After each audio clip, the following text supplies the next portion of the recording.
नमस्कार, स्वागत है आपका यूएई के पॉपुलर चैनल यूएई टॉप खबर में। यूएई की सभी खबरों को देखने के लिए हमारे चैनल को सब्सक्राइब करें। नया वीडियो देखने के लिए बेल आइकन को जरूर दबाएं। यूएई की पहली बड़ी खबर। मंगलवार को यूएई के स्वास्थ्य और रोकथाम मंत्रालय ने कोविड-19 मामलों की जानकारी दी है। वही मंत्रालय द्वारा दी गई जानकारी के अनुसार यूएई देश में कोरोना वायरस के 1226 नए मामले सामने आए हैं। साथ ही इस कोरोना वायरस के कारण 4 लोगों की मौत हो गई है। वहीं इस कोरोना वायरस से 674 लोग ठीक हो गए हैं। वहीं यूएई के स्वास्थ्य और रोकथाम मंत्रालय ने ये भी जानकारी दी कि देश में किए गए कोविड-19 टेस्टों की कुल संख्या लगभग 18.6 मिलियन हो गई है। इसी के साथ एक बयान में मंत्रालय ने कोरोना वायरस के मामलों को जल्द पता लगाने और आवश्यक उपचार करने के लिए देशव्यापी परीक्षण के दायरे को जारी रखने के अपने उद्देश्य पर जोर दिया। इसी के साथ संयुक्त अरब अमीरात में डॉक्टर को निवासियों ने सलाह दी कि वे अपने मास्क पहनना जारी रखें और चीन के साइनोफार्म वैक्सीन के प्रशासित होने के बाद भी सोशल डिस्टेंसिंग नियम का पालन करें। यूएई की दूसरी बड़ी खबर। यूएई की एमिरेटी एयरलाइंस ने इस्तांबुल के लिए दैनिक उड़ानों को फिर से शुरू करने की घोषणा करी है और ये उड़ानें 21 दिसंबर से संचालित की जाएंगी। दुबई से इस्तांबुल के लिए दैनिक उड़ानें EK121 फ्लाइट के जरिए 14:20 बजे दुबई से रवाना होगी और 16:20 पे इस्तांबुल पहुंचेगी। वहीं वापसी की फ्लाइट EK122 के जरिए 20:05 इस्तांबुल से रवाना होगी और 1:20 बजे दुबई में पहुंचेगी। इस्तांबुल से उड़ानें बोइंग 770-300 ER पर एक बार दैनिक रूप से संचालित होंगी। वहीं इस नई उड़ान की घोषणा के बाद एमिरेटी एयरलाइंस के उड़ानें संचालित करने की जगहों की संख्या 99 हो जाएगी। वहीं इस्तांबुल के अलावा अमेरिका के यूरोपीय नेटवर्क का विस्तार 31 जगह तक है। यूएई की तीसरी बड़ी खबर। कोरोना वायरस की वजह से नियमित अंतर्राष्ट्रीय उड़ानों पर प्रतिबंध के बीच भारत सरकार मिशन वंदे भारत और एयर बबल समझौते के तहत विदेशों के लिए उड़ानें संचालित कर रही है। वहीं इस बीच एयर इंडिया एक्सप्रेस ने शारजाह से दिल्ली और चंडीगढ़ के लिए नई उड़ानों की घोषणा करी है और ये उड़ानें 2 जनवरी से 26 मार्च 2021 महीने के बीच हर शनिवार को संचालित की जाएंगी। जानकारी के अनुसार शारजाह से चंडीगढ़ के लिए फ्लाइट शारजाह से सुबह 10 बजे रवाना होगी और 3 बजे चंडीगढ़ पहुंचेगी। वहीं शारजाह से दिल्ली के लिए फ्लाइट सुबह 10 बजे रवाना होगी और 4:45 पर दिल्ली पहुंचेगी। इसी के साथ एयर इंडिया एक्सप्रेस ने जानकारी दी है कि इन उड़ानों की बुकिंग 2 जनवरी से 26 मार्च 2021 तक खुली है और इस बात की जानकारी एयर इंडिया एक्सप्रेस ने ट्वीट करके दी है। यूएई की चौथी बड़ी खबर।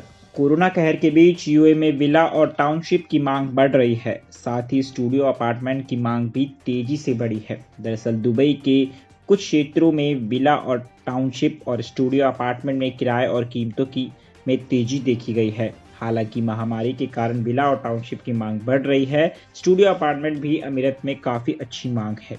जानकारी के अनुसार अगर अमीरात में किफायती स्टूडियो अपार्टमेंट की तलाश कर रहे हैं तो इंटरनेशनल सिटी और डेरा सबसे अच्छे स्थान हैं। लोग इंटरनेशनल सिटी से न्यूयॉर्क दुबई क्षेत्रों में जल्दी और आसानी से पहुंच सकते हैं, जिससे यह बजट के प्रति जागरूक प्रवासियों के लिए एक लोकप्रिय विकल्प बन सकता है। किराया प्रतिवर्ष DH 15,000 से शुरू होता है और अंतर्राष्ट्रीय शहर में DH 25,000 तक जाता है। दीरा में किराया 15,000 से शुरू होता है और 38,000 से अधिक है। वहीं आपको अगर अपार्टमेंट चाहिए तो आप इन जगहों पर देख सकते हैं। यूएई की पांचवी बड़ी खबर। यूएई में नया कानून जारी हुआ है और ये नया कानून पर्यटन सहित दुबई के विभिन्न आर्थिक क्षेत्रों को निरंतर वृद्धि के लिए आवश्यक कानूनी ढांचे को बढ़ाने के सरकार के प्रयासों का हिस्सा है। जानकारी के अनुसार सोमवार को यूएई के उपराष्ट्रपति और प्रधानमंत्री और दुबई के शासक महामहिम शेख मोहम्मद बिन राशिद अल मखदूम ने दुबई में टाइम शेयर उद्योग को विनियमित करने के लिए 2020 का कानून नंबर 14 जारी किया गया है। वहीं यह कानून जो टाइम शेयर व्यवसायिक गतिविधियों के लिए एक स्पष्ट कानूनी संदर्भ प्रदान करता है का उद्देश्य दुबई में पर्यटन और अचल संपत्ति क्षेत्र की वृद्धि को प्रोत्साहित करना, छुट्टी समुद्र क्षेत्र में निवेश को प्रोत्साहित करना, पर्यटकों और विजिटरों के लिए पर्याप्त व्यवसाय विकल्प प्रदान करना और आगे के अधिकारों की रक्षा करना है। वहीं इस कानून के अनुसार दुबई के पर्यटन और वर्जीनिया विभाग अमीरात के टाइम शहर उद्योग में सभी गतिविधियों को देखरेख के लिए जिम्मेदार हैं। दुबई पर्यटन कानूनी परमिट और अनुमोदन प्राप्त करने के लिए टाइम शहर सुविधाओं के लिए आवश्यक नियमों और शर्तों की तकनीक मानकों का विकास करेगा। यूएई की छठी बड़ी खबर। कोरोना कहर के बीच दुबई के निजी क्षेत्र में काम करने वाले कामगारों को लेकर एक राहत की खबर सामने आई है। दुबई के निजी क्षेत्र में नौकरी का नुकसान 9 महीने से सबसे कम है।